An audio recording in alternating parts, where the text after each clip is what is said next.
Before we start addressing some of the questions that came in, I just want to make sure that you realize that what we were talking about this morning, what Doug was covering, were the lesser circumstances, by and large.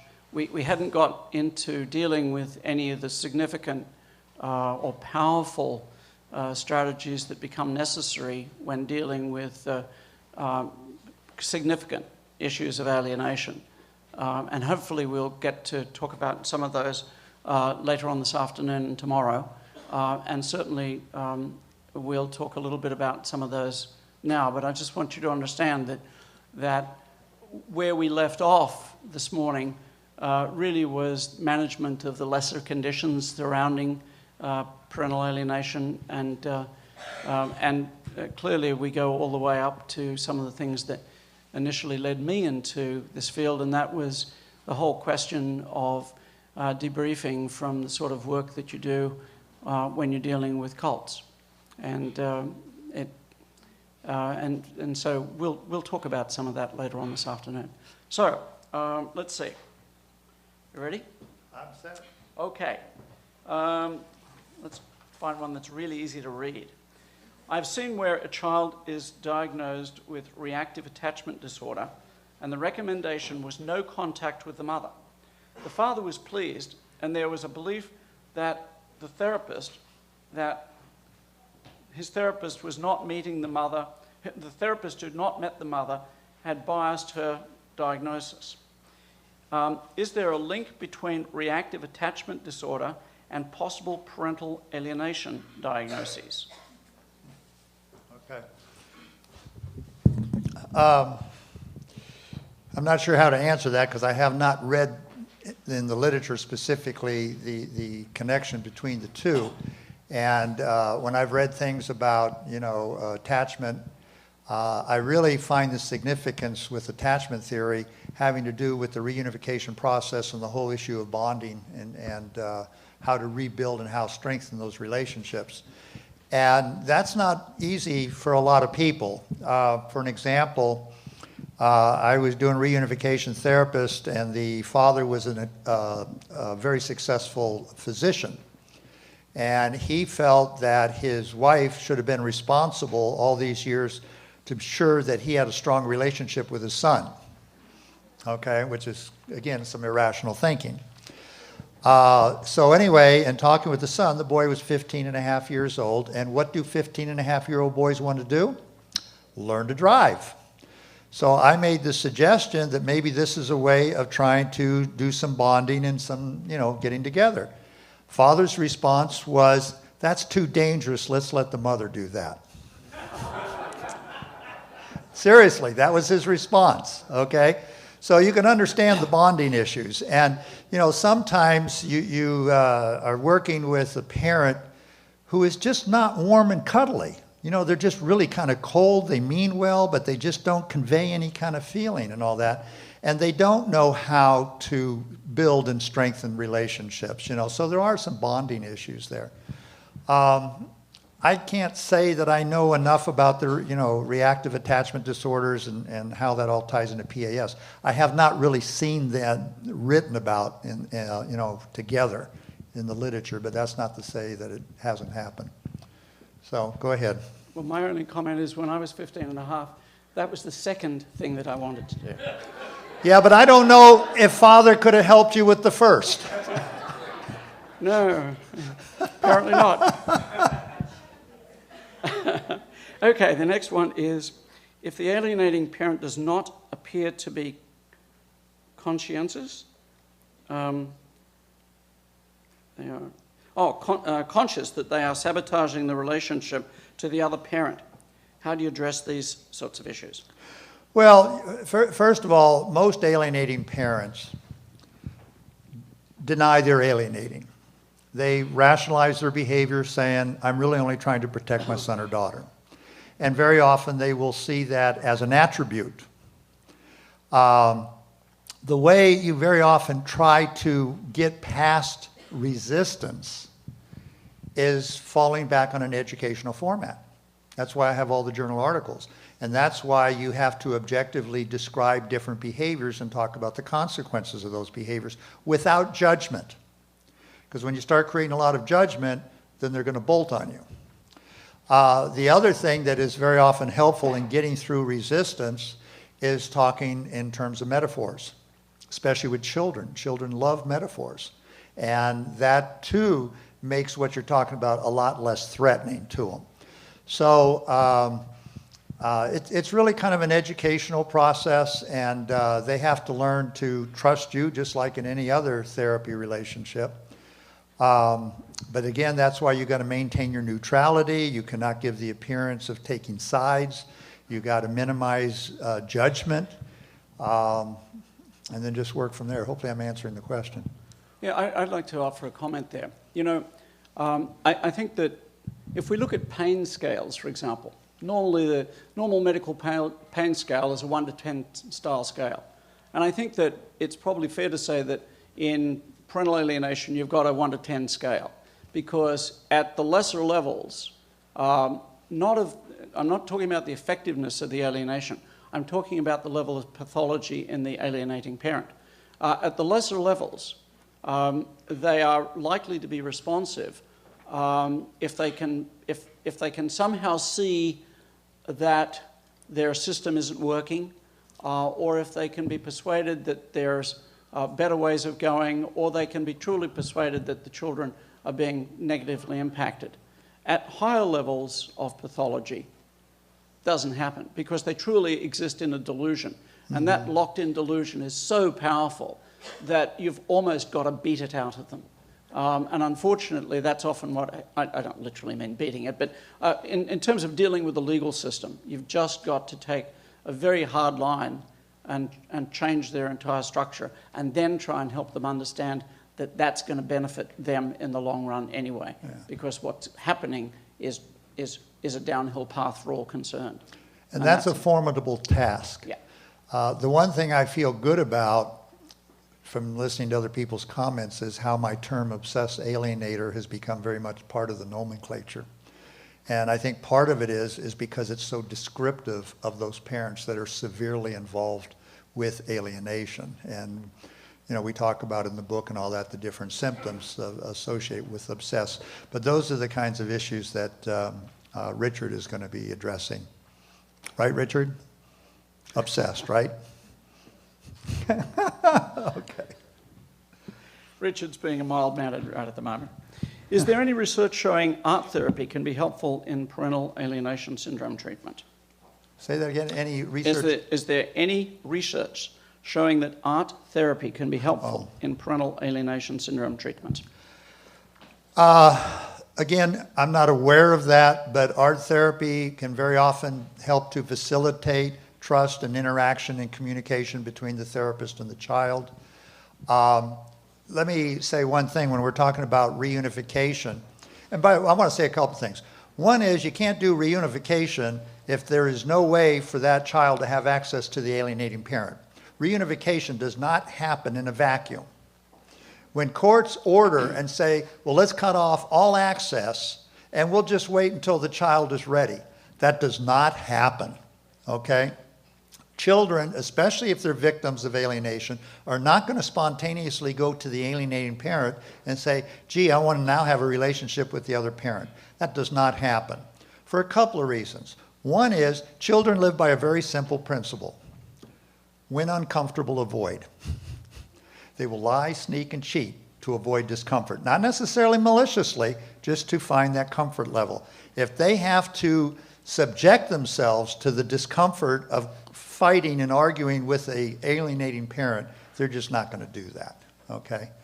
So, but art, and the other thing that I think is helpful when parents are trying to work for reunification, and I think one of the questions deals with supervised visits or visitation centers.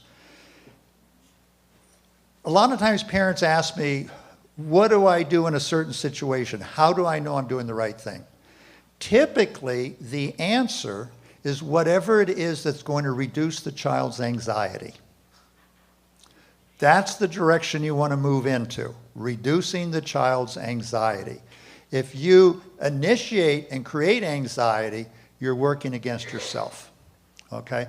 That's why, for an example, if there's been prolonged time when there has been no relationship or communication, the worst thing that the parent can do is to try to educate the kid about alienation and what how bad the other parent is, and trying to convince the child that they should see their point of view as to what had happened.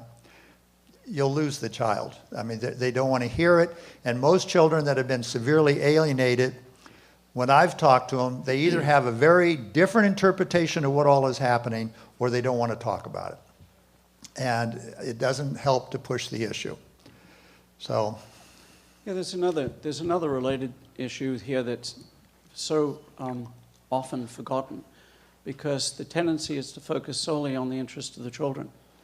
And it's certainly been my experience, and I know the experience of all of the other experts that you're going to hear from today and tomorrow, that the person who has been estranged, and especially if it's taken the victim parent, especially if it's existed over a number of years, that person too is substantially changed by the experience. And they are almost always very negatively changed. It's not uncommon, for example, for them to actually fear reconnection, because sometimes the consequences of the alienation has been so profound that they no longer feel connected to the children. They feel so remote and disconnected and alien and they've been rejected so often, they are actually afraid of the process of reconnection, much as they want it. And they're awful afraid of being a parent in terms of, like, how to correct and discipline the child, and the fear that, that's going to be used against them later. Because it has been so many times before, right, for example. Yeah. All right. The next question is, what would be the most practical ground rule for reunification using supervised visitation? Okay. First of all, we have to be concerned about who's doing the supervision. And one of the concerns that I have, I think supervised visits and even visitation centers are overly used. And I actually was one of the founders of our local visitation center. And on the surface, it makes a lot of sense. But here's the concern that I have. I think visitation and supervision makes sense when there has been a belief that somehow there is a threat to the children's safety, psychologically or physically, okay? Because the very nature of supervision is alienating in the sense that it reinforces in the child's mind that this parent is somehow a risk to their safety. So it can actually reinforce. The other problem that I have, especially with visitation centers, is if you look at the way most of them work, they have very strict rules, and very often the visitation is in a room, and they may not be able to hug or touch. And again, I think that's something the children should control, not the parent. But anyway, they're stuck in a room for an hour, and maybe there's a few games and a few things, and they say, in effect, entertain each other so all of you can walk away and have this wonderful experience. How many of you have ever sat in a room by yourself with your child for 1 hour and say, gee, this was a wonderful experience? I think in a lot of ways it's unrealistic. One of the ways of reducing anxiety and fear for children, as well as for adults, is physical activity. They should be encouraged to get involved in physical activity. Going out playing a ball, going out and running, or especially with younger ones, going to the jungle gym. Those kind of behaviors inhibit anxiety. Give you a little secret. If you're ever depressed, okay? Anybody here never been depressed? Does someone want to hand out cards? Okay?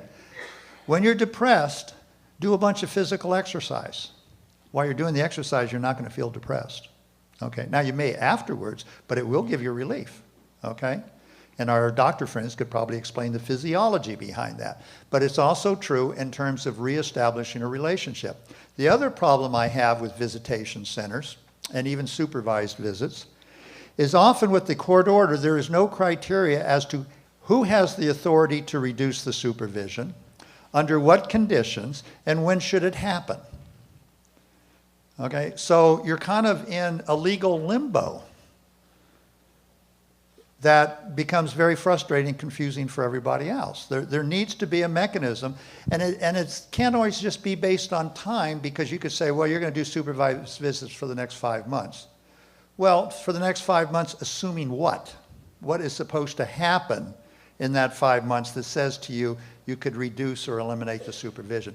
I don't know if I've even seen court orders even define that. They just say supervised visit, and then theoretically, if they want to modify it, they got to go back to the court. They got tons of money.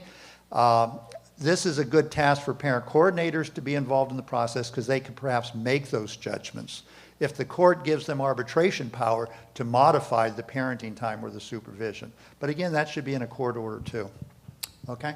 Yeah, the other thing about parental coordination is that one has to be cautious about which role you're engaging in when you are a parental coordinator and contemplating facilitating the unification process.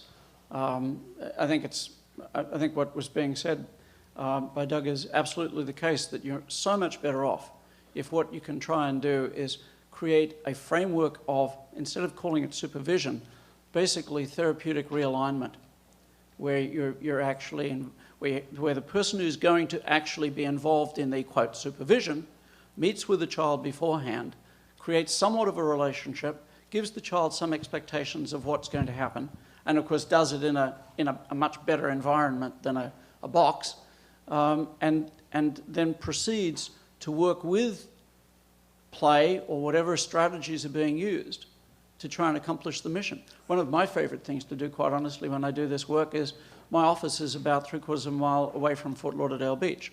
And I arranged to take both of them down to the beach and go for a long walk along the beach. And then I fade out to the extent that I feel like it's appropriate. Yeah. And art therapy could be part of the conduit to do that. I mean, you could have a parent-child doing collages and things like that, you know, and kids and adults can enjoy that kind of thing. So it's a conduit. A related question was, do you recommend debriefings after each supervised visitation with each parent? You know, that's the kind of thing you really can't have a hardened rule. You know, when we're talking about progress as far as reunification goes, we are getting primarily the data from the child in terms of their attitude and their feelings. I wouldn't say to do that after every session. Most visitation centers, for an example, have to do a summary report anyway as far as what they've observed. And I think it's helpful for the therapist to see what's being written. But I wouldn't make a hard rule to say that that should be processed with the parent each time. I mean, it might be appropriate in some situations. This question goes on, but I'll try and cover the... I'm going to sit down because my knees were killing me. Okay. And I figure that at this point you can memorize in your mind what I look like if you can't see me. So. But now they can do it while you sit. Yeah. Oh, God. Is it still considered parental alienation when stemming from or fueled by, I can't read the next word or two, but family violence, basically? If the child is exposed and witnessing family violence and the child is having a reaction to it, that's not parental alienation. That's a natural reaction that a child has when they're being exposed to a violent situation. By the way, there was one interesting study, and I'm terrible with names, but what they found in the study is that actually verbal violence had as much an emotional impact on children as physical violence.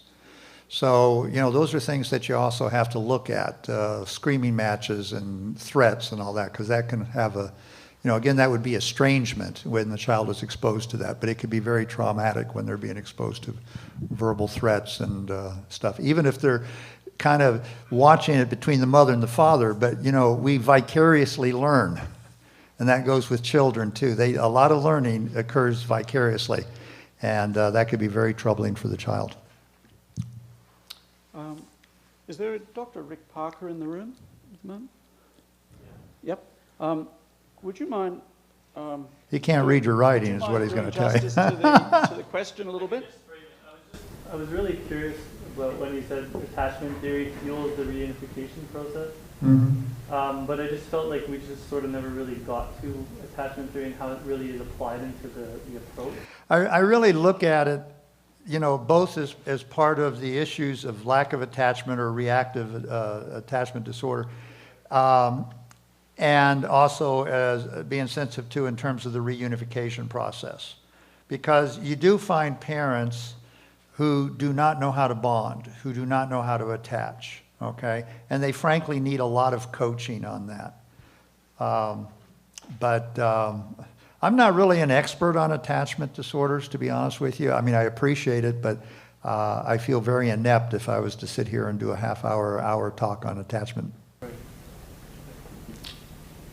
Because I think, like, when we were talking about anger earlier, right? And about Right. trying to sort of, like, not get angry because it sort of gets in the way kind of thing.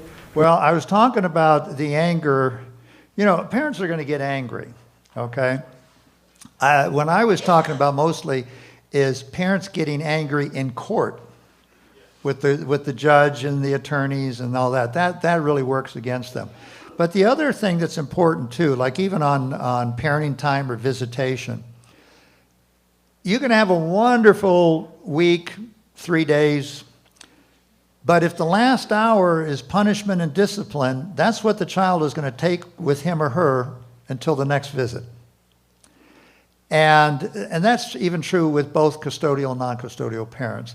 There really has to be a making up and showing, again, the child the care, the loving, and saying, you know, whatever we're fighting about, you know, we have to learn to forgive each other and stuff like that. If you leave the child fearful at the time they leave, you can imagine what that child's going to say to the other parent when they say, how did your visit go?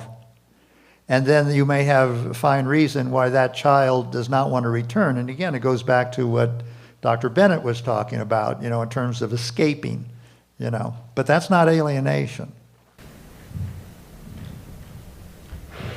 I don't have any more written questions, but we have 5 minutes or so, so if there are questions from the audience, yes.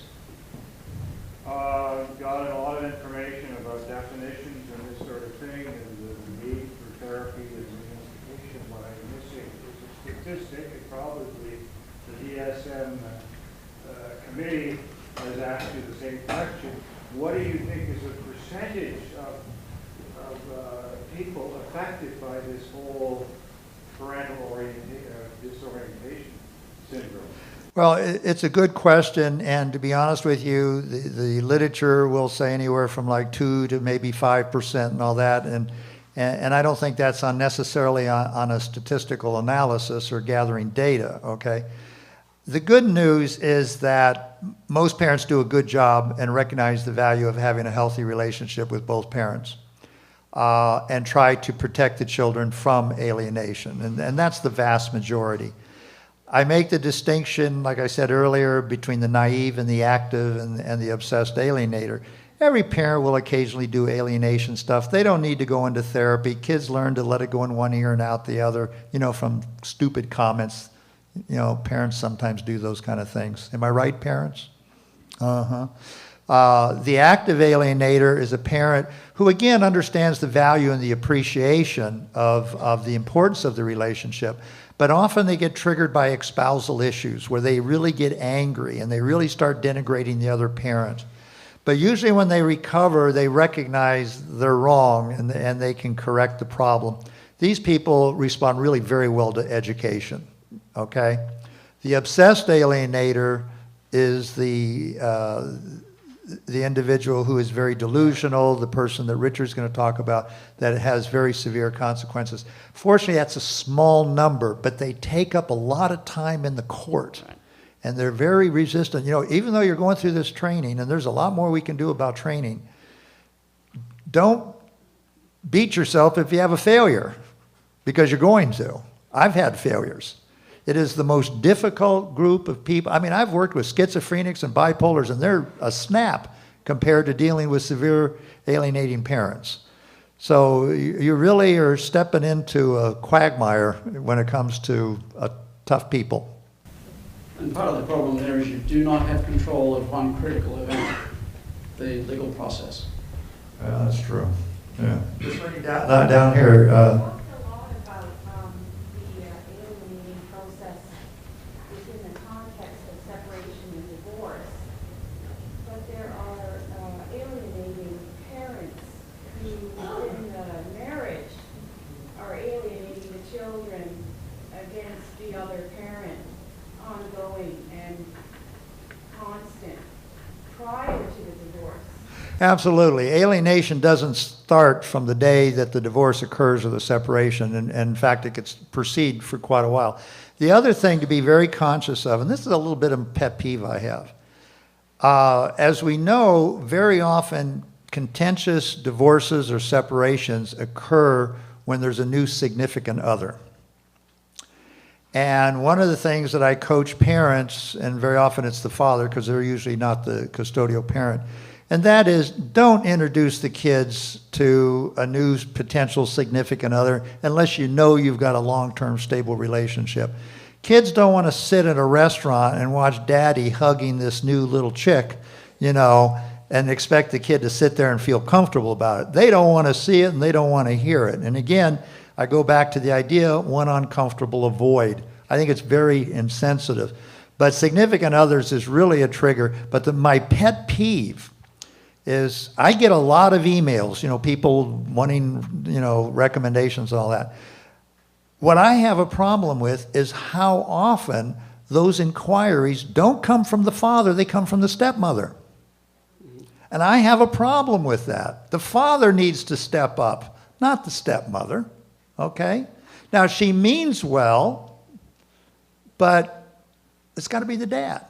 You know, and that's just sort of a pet peeve I had. There was someone before you, there was someone back there that had a question. Yes? When would you start, I guess, and when, the therapeutic process if you felt it was not in the so-called best interest of the child? Was there a condition? It's a good question. When do you quit? Okay? And that has to be a consideration. And one of the things that I look at is if the process starts to create significant impaired functioning in the child.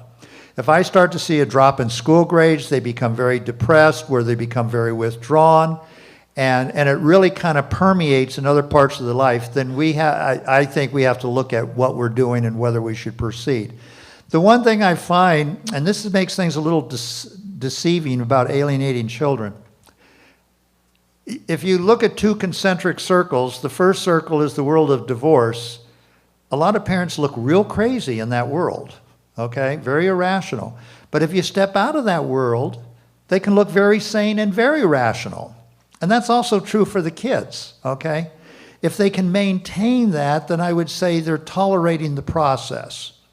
But if it starts to permeate in other parts of their life, then I think we have to really look at that, because again, we want no harm to the child because of the process. Yes? I'm curious to know if sometimes a step-parent can be the source of the alienation.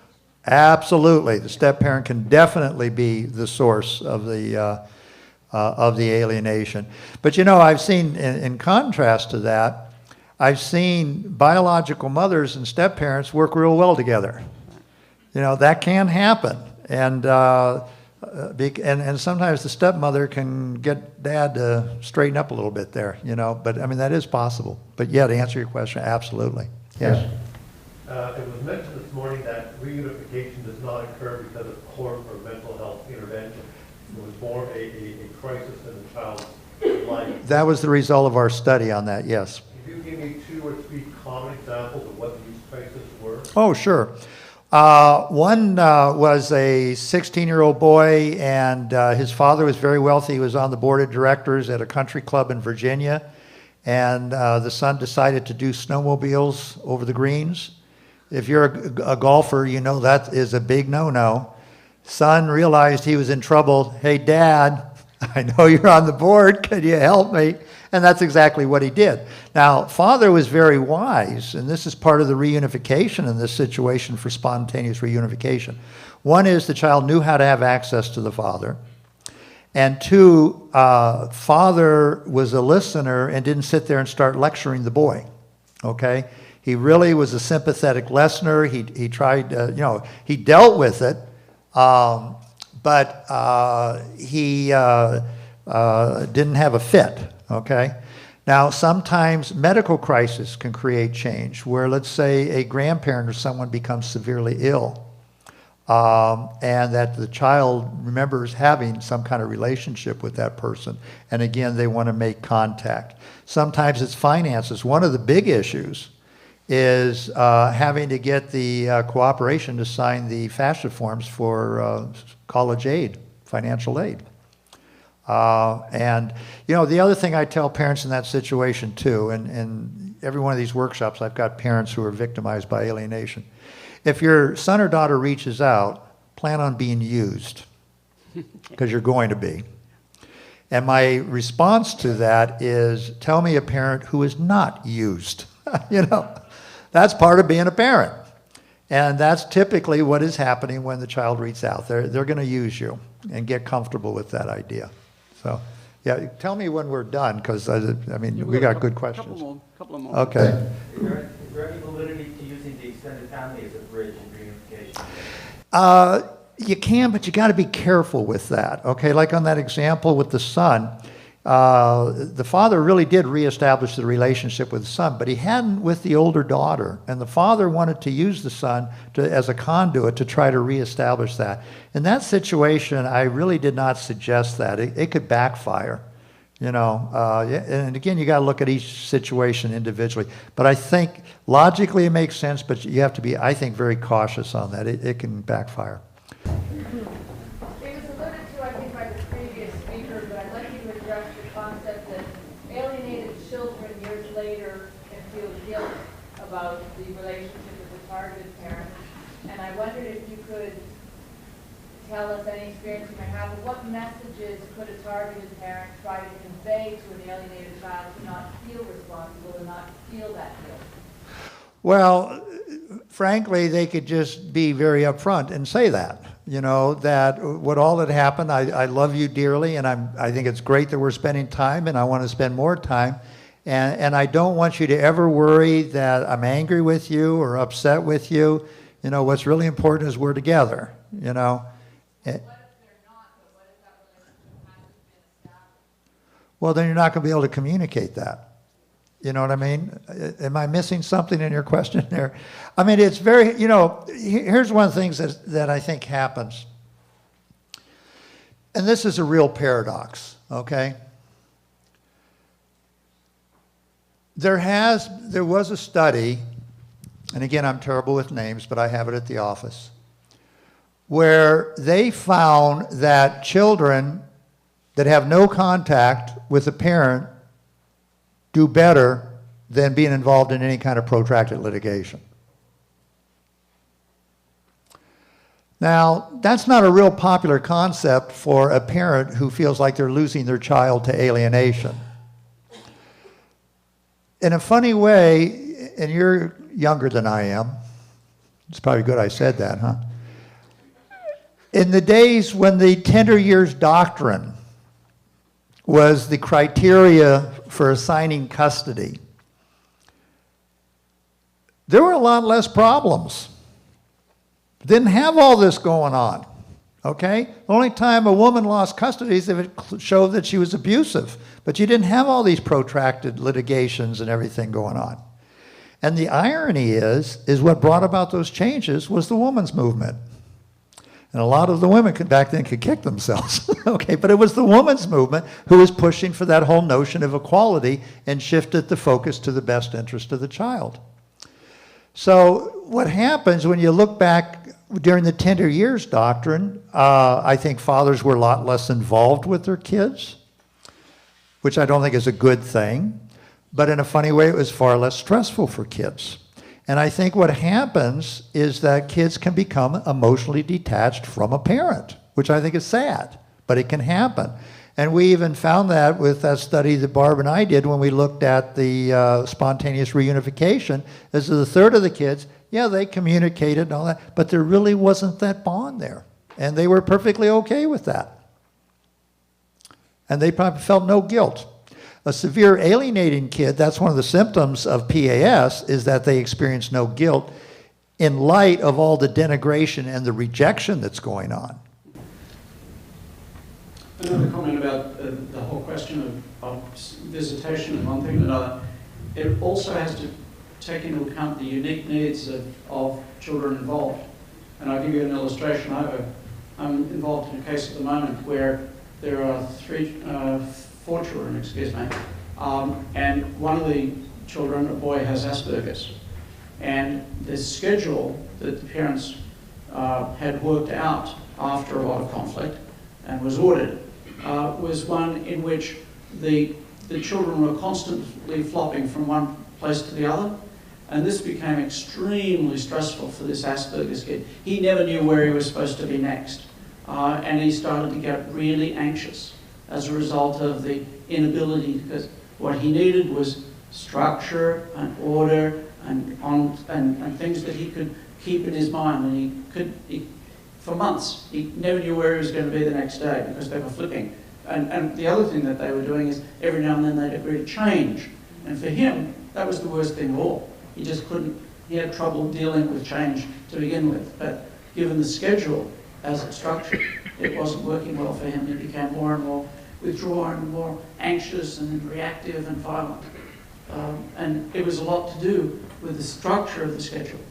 Well, the one thing that research has shown is that fewer exchanges with longer visits is easier on children than short exchanges or shorter visits and mini exchanges. And that's a question that often comes up in court.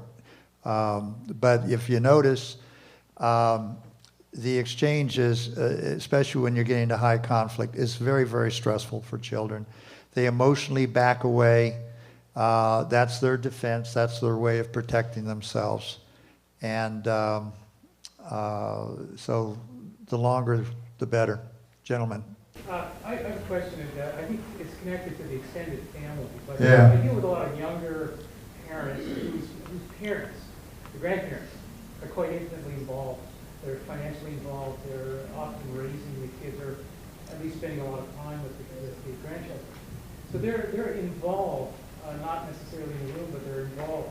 Do you have any suggestions in terms of how, because sometimes things look like they're going well and all of a sudden they unravel completely because the grandparents who might have been involved throw a wrench into it.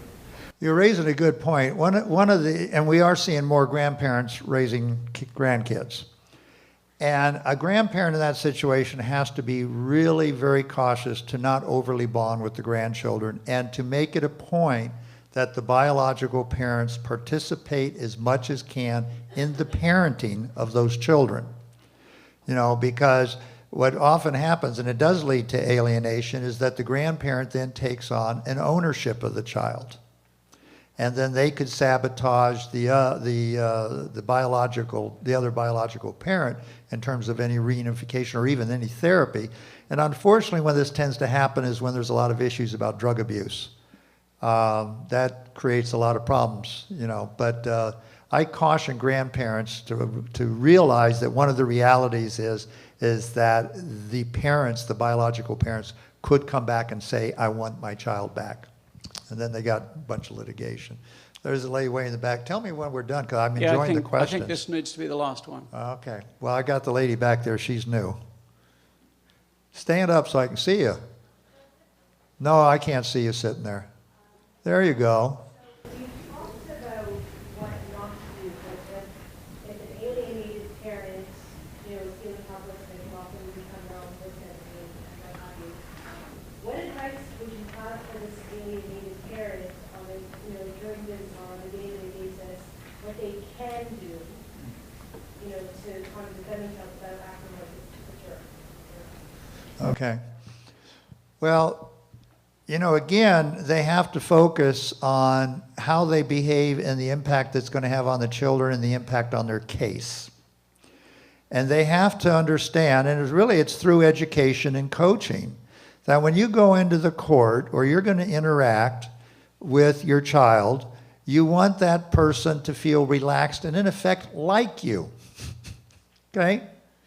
And if you behave in a hostile, angry, accusatory manner, people aren't going to like you, and it's going to work against you.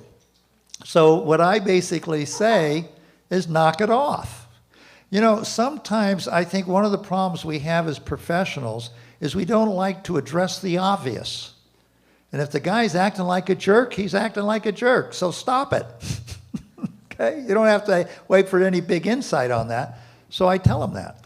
By the way, Dr. Kathleen Ray, who's going to be talking tomorrow, is going to be focusing very much on the treatment of the alienated person. So you'll get a full session focused on that tomorrow. Yeah. All right, I think we should, how about just dealing with your question personally during the break? Yeah, you can grab me during the break as long as you're gentle.